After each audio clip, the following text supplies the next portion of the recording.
My name is Jen Cushman. I am an empathic intuitive and energy worker, master Reiki teacher, and also trained in neuro-linguistic programming, mental emotional release, and hypnotherapy. I'm a certified master practitioner in those three things. And you are here for Magic Mondays. So every single Monday at 11:11 a.m. Arizona time, because Arizona never does daylight savings. We stay, guys. We stay on the exact same time all the time. So at 11:11 a.m. Arizona time throughout the year is Magic Mondays, okay? And every single week, I just come up with a love and learn topic. That's what I call it. Talk and kind of teach for about the first 20 minutes. And then I go in and I do some mini readings for whoever is on the live by pulling cards, okay? So you guys, I think you know that I have been, when I started studying the neuro-linguistic programming, mental emotional release, and the hypnotherapy, when I started doing that, I did that pretty quickly, right after I opened up Soulstar Magic and the intuitive and energy working business. And one of the reasons why I did that is because people during the pandemic were having a lot of trauma. And there were a lot of things going on. And I really wanted to, my major in college was journalism with a minor in psychology. And I've always loved the mind and neuroscience and how things work and digging into it. And I just find the mind so incredibly fascinating. Our brains are so fascinating. And so when people were coming with trauma and other things going on, really during the pandemic, we were having a really hard time regulating our emotions. You guys, if you remember, it was really scary. We didn't know what was happening. We were in lockdown. We didn't know what was going on. And so emotional regulation was a really difficult thing during the pandemic. And for my young viewers that are on here, you know, Belle's age, my daughter's age, those kind of things, I think it was really particularly hard for the students. It was tough for the young people who are still learning how to deal with emotional regulation. So that started me on a path and a journey. I knew I wanted to be an alternative wellness. I want to stay in the alternative wellness field. Energy work, Reiki, those kind of things, you know, intuitive readings, card readings, all of this, you know, along with integrative health and my naturopath who I work with, that is all in integrative health, which means that you want to look at the whole body. And so it's really, really important to me that when I'm working with clients, I am looking at the whole body, right? We are looking at really, there's 4 bodies that we have. We have the spiritual body, we have the mental body, we have the emotional body, and then we have our physical body. And if we go and we just work on one faucet of ourselves, like let's say we're having aches and pains, and we go to a doctor just to work on the aches and pains, well, it could be physical. It is physical because your body is saying that there's signs of it, but it also could be what's going on up in our head. It could be what's weighing on our heart. It could be a spiritual crisis in that we have, you know, past lives or generational trauma or other things going on, that there are tools and techniques like age regression, past life regression, age regression, other tools and techniques to be able to go in and heal and clear generational trauma, clear past life trauma. And I was just fascinated by that. So that started me on a field of study. And one of the things I've been really interested in doing is I'm really interested in marrying the spirituality, spirit, with science, because they really do go hand in hand. We have separated them, and culturally, collectively, we have separated spirit and physicality, spirit and science over the years, you know, and particularly because, you know, religion didn't necessarily care for science. Science didn't necessarily care for religion. So, you know, separation of church and state and all of that. Well, we are growing, we are changing, our instruments are getting deeper, we are learning so much more, technology is increasing, And many of the scientific breakthroughs that are coming today are actually going back and just affirming, scientifically proving and affirming what the ancient indigenous cultures knew, which is great that it's Indigenous Peoples Day, right? So I didn't even think about that, but that's really what's happening. So a lot of our ways of being, just the ways we know as human beings to exist, the way we eat natural foods, right? The way we be in community with each other, the way we live with connected to our divine, to something bigger and greater than us. That is ancient wisdom, and it was lost for a pretty good time. And this ancient wisdom is really coming back online, has been coming back online, and marrying science and spirit, or at least getting them to come closer together. So that is really kind of my passion. Okay, so that's a little bit of background or pre-framing of what I want to talk about. So today's topic, I just want to go through, and I want to dovetail on last week's topic where I talked about negativity bias.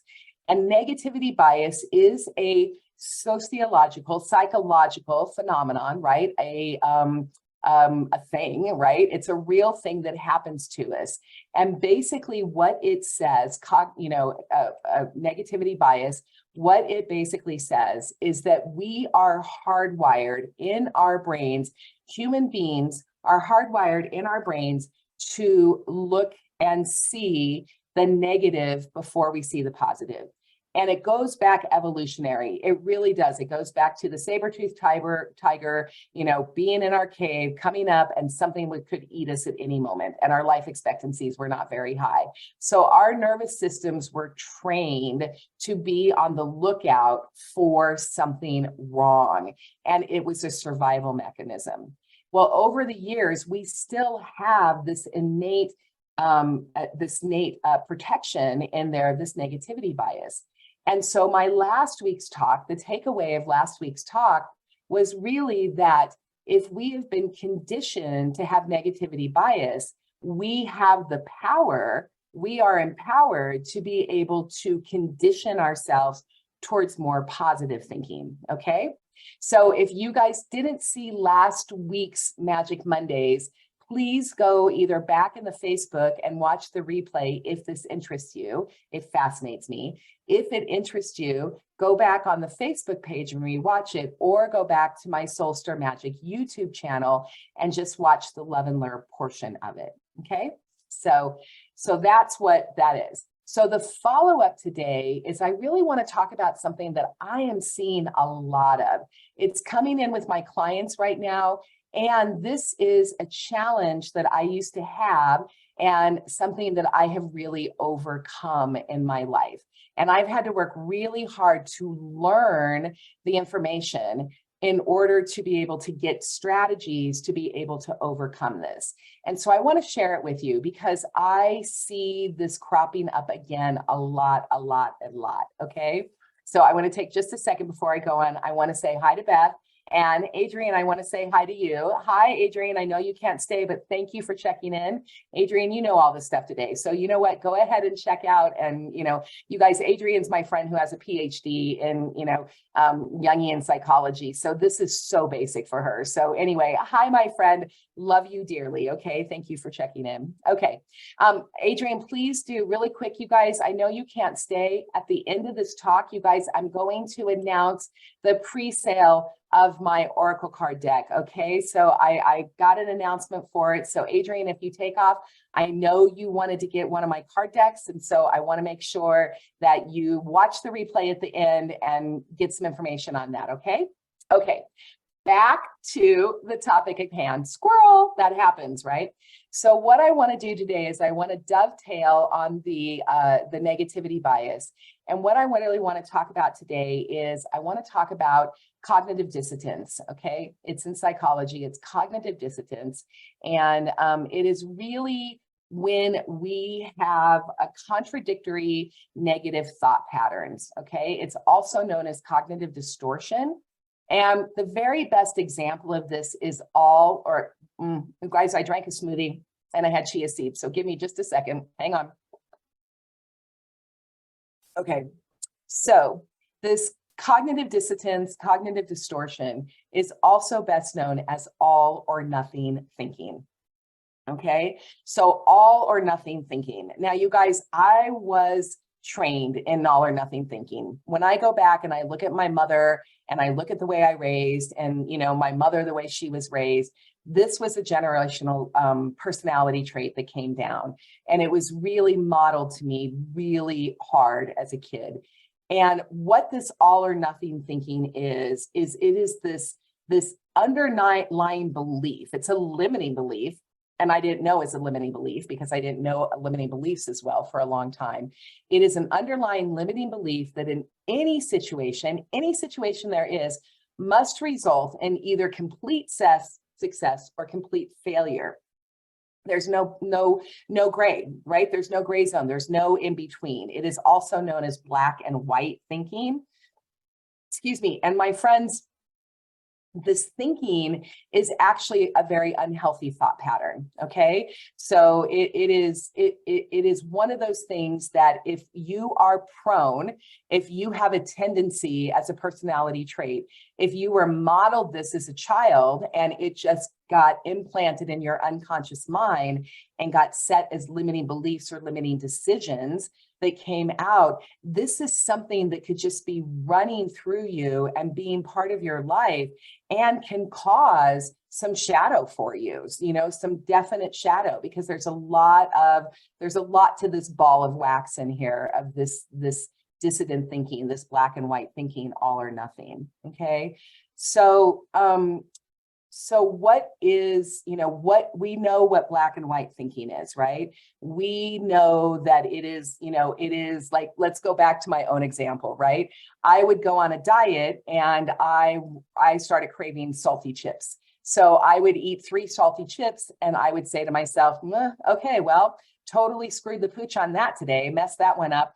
I'm like, well, I'm done. My diet's over, isn't going to work. I messed it up. You know, I would go into self-defeating thoughts. I really didn't think kindly of myself. I didn't say kind things about myself.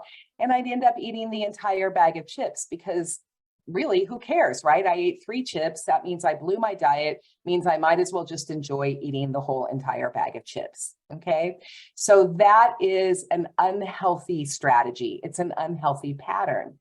And, you know, it's one of those things that can cause, you know, it can really cause some effects in there. One of the things this all or nothing thinking did for me, particularly in the area of physical health and particularly around food, was that it decreased my motivation. So I ate 3 potato chips. And so before I was really, really motivated to eat healthy. I wanted to have a salad. I wanted to lose weight.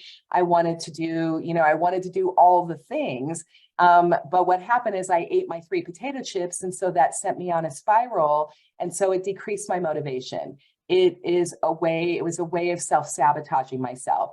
It caused poor self-perception in me. I did not think well of myself because I'm like, what is it about me? Why can't I find a diet and stick to it? Right.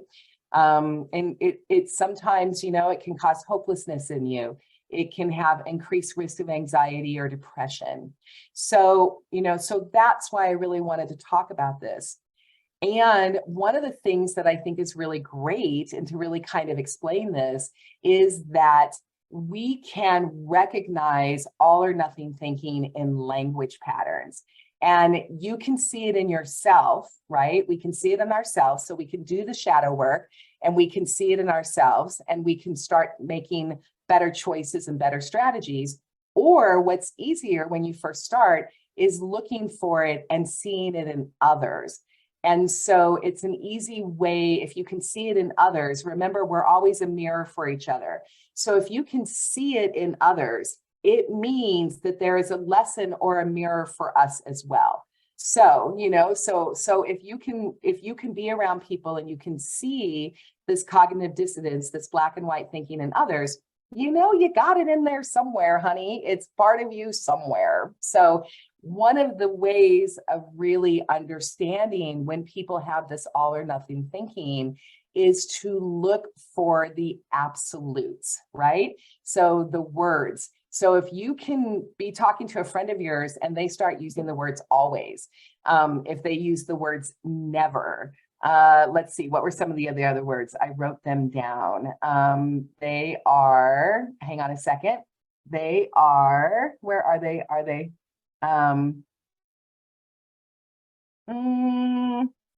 I can't see them. Maybe I didn't write them down, but they're words like always. Oh, here we are. I found them in my notes. Just have to go look at them. So if you can train your mind to flag these absolute words, such as never, always, none, must, just, only, constantly, then this is a way to be aware of what's going on in yourself and others. And when you're listening to other people, one of the things we do, particularly with our friends, is we want to jump in. We want to solve their problems. We want to give suggestions like, well, did you think about this? Did you try this? Well, what about this? Well, have this.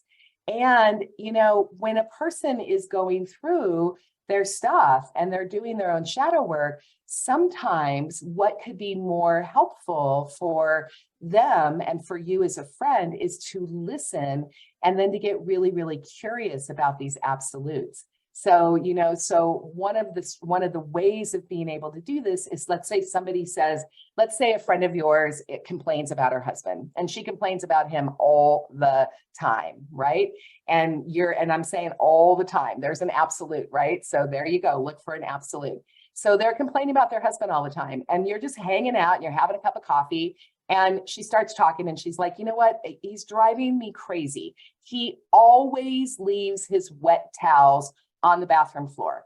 And I always have to come in and I always have to pick them up and I always have to hang them up. And it drives me crazy. Why? He's a grown man. Why can't he just pick his towel up and put it in there? Why does he make me play mommy? So there's a scenario. And so one of the things as a friend, instead of just being like, oh man, that is so irritating. You know what? I remember when my son did that, because a lot of times we don't listen. We're actually just one-upping each other's stories, right? You can come back and just be like, oh, that's really interesting. Does he always leave his towel on the floor? And then just kind of leave it at that. And then see what your girlfriend does. It's really fun to watch, right?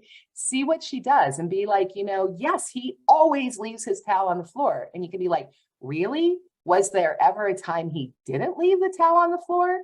And all you're really trying to do is you're trying to help your friend loosen up the black and white thinking. You're just trying to get a little bit of air and a little bit of space in there so you can start having a little bit of a shift in perspective, or you can loosen up the language a little bit so it's just not so hanging on to it.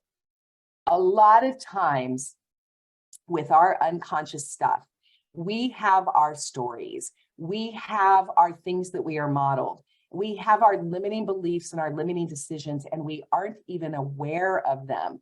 And then what happens is when somebody challenges us, right? They'll challenge it, they'll say something, we get defensive and we want to hang on to it, right? We want to hang on to that limiting belief. We want to hang on to those old stories. We want to hang on to it. And the only reason why we want to hang on to it is because it feels better to our conditioned programmed nervous system to hang on to it than it does to let it go, okay? And the healing, the work, the going from the dark of the shadow into the light of healing is when we loosen up these limiting beliefs. We loosen up our language patterns, and then we can actually start having a different way of thinking about them, which can actually lead us into really successful healing modalities, like Ho'oponopono and other work that you can do to start letting it go. Okay. So one of the things, just a little bit more, and then I'll get to it right now and get to the readings, is there are strategies for this. If you find yourself as an all or nothing person, right? And also perfectionism goes into this. You guys, perfectionism is a personality trait. It's not a disorder. Perfectionism is often tied up with all or nothing thinking. Okay. Now, I didn't actually know this, you guys. I am a recovered perfectionist, and I can say recovered because of the work that I've done, because of learning the neurolinguistic programming, the mental emotional release, the hypnotherapy, and the things that I have learned. I was on the path to be, I was a recovering perfectionist. And with these tools and trainings, I am now a recovered perfectionist. I was modeled and I was taught perfectionism tendencies.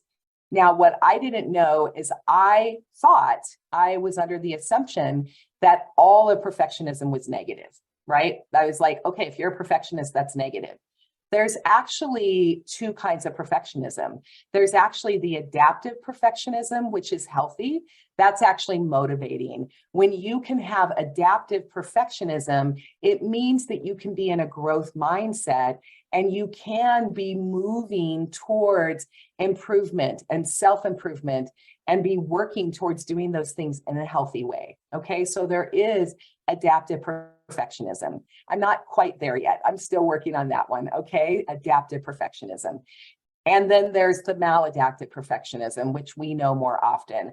That is the unhealthy one. You know, that is where when you are a perfectionist, you put such high standards on yourselves and others that there's no way you can possibly meet it, right? That's where it goes into the all or nothing thinking.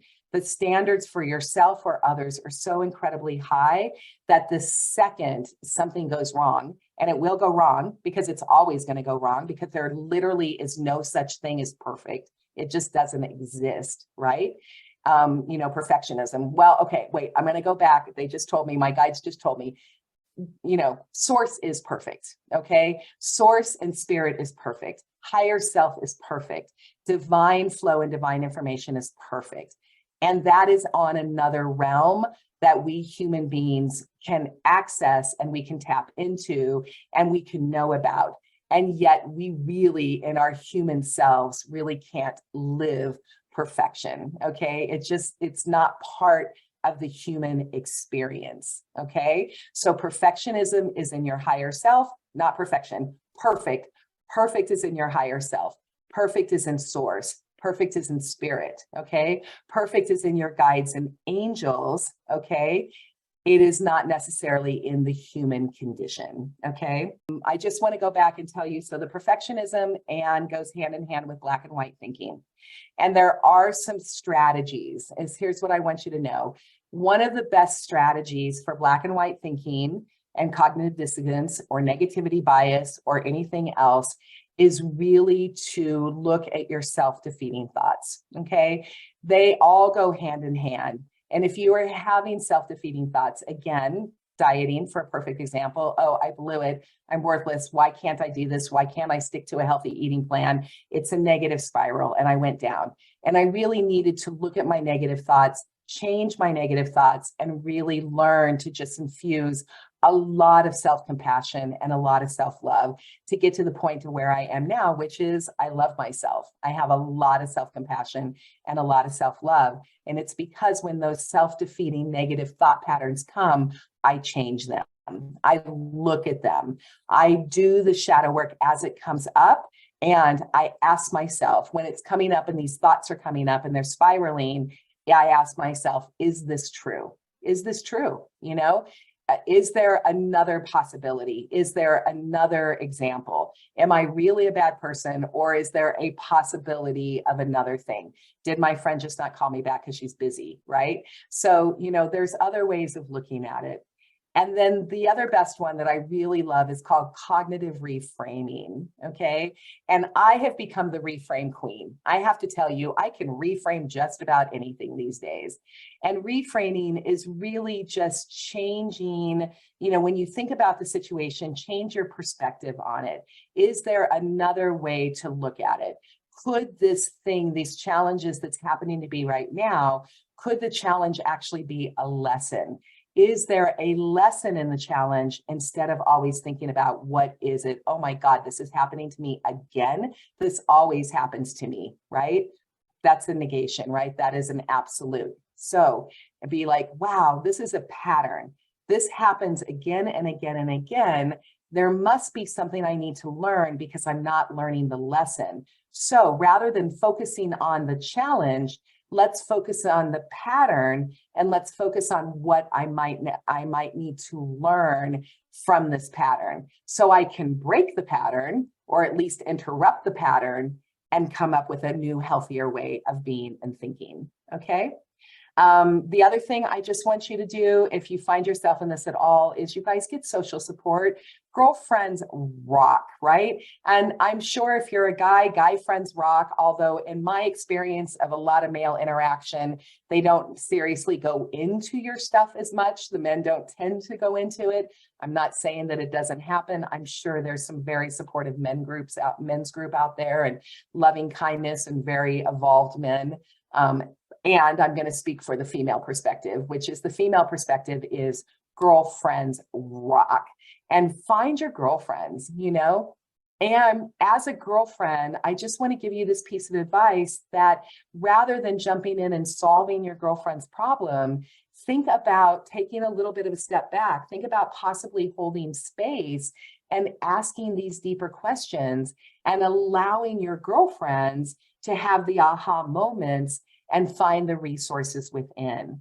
Because if you can hold space for people and allow them to do the work on themselves, they are going to love you and respect you, because you didn't should on them. You didn't tell them what to do. You simply opened up the possibility for them to see the greatness of themselves. And honestly, that is the thing the girlfriends do the best for each other. When you are with girlfriends who love you, support you, and want the best for you, who's not in a negative pattern of jealousy or envy, who really, really love you and are positive and want to see you be the best of you, that person is a mirror for you. And if you can mirror back their greatness, you are going to form bonds and deepen a relationship and have an experience that is so much more beautiful than if you were to solve their problem or tell them what they need to do. Okay. And then the very last thing I want to do on the day's talk, and then I will get to it, is that if you do have some of these shadows that are hard for you to get through, you know, shadow work is not necessarily fun work, right? Because we have to look at the negative emotions. We have to look at possibly the negative personality traits we have, some of the ways of not, you know, ways of being, the ways of operating that we don't necessarily like about ourselves. And if we can do that, we can really start to love ourselves, because we recognize that not all human beings, we are a mixture of light and dark, right? We are a lot of gray. We have black, we have white, we have gray. There is so much just depth to us, and there's so much to our experiences and so much to our emotions. And so this shadow work, right? This work of being able to really understand all aspects of your personality, you know, is a way of doing growth. And so if you don't have girlfriends to talk to, or if you find yourself still in these negative thought loops, if you find anxiety or depression or other mental things going on, mental health things going on, there are professionals to reach out to, okay? There's therapists in cognitive behavior therapy, there's EMDR, there's alternative integrative psychology, like what I've learned of the neuro-linguistic programming, NLP, mental emotional release. There's those kind of psychological help, right? And then also there is a whole host of ways to heal. You know, there are shamans, there are energy workers, there are somatic therapy people, there are people that can do sound bath healing. Like once you start getting into the alternative health and wellness, there are many ways to heal. There's plant medicines. There are people that guide on plant medicine journeys. You know, there is 1,000,001 ways for you to be able to help you heal. The only thing I want to say on whether it's traditional or non-traditional is make sure that you really do your research on the people that you are going to see. Make sure they have some training, make sure they have credentials. You know, it's great to be naturally gifted and naturally intuitive. We are all naturally intuitive. We are all natural, you know, what is that God-gifted psychic advisor, right? You know what I mean? We all have these abilities, every single one of us. Some of us are just more adept at it, and some of us just have more training on it. but always watch the training. Okay.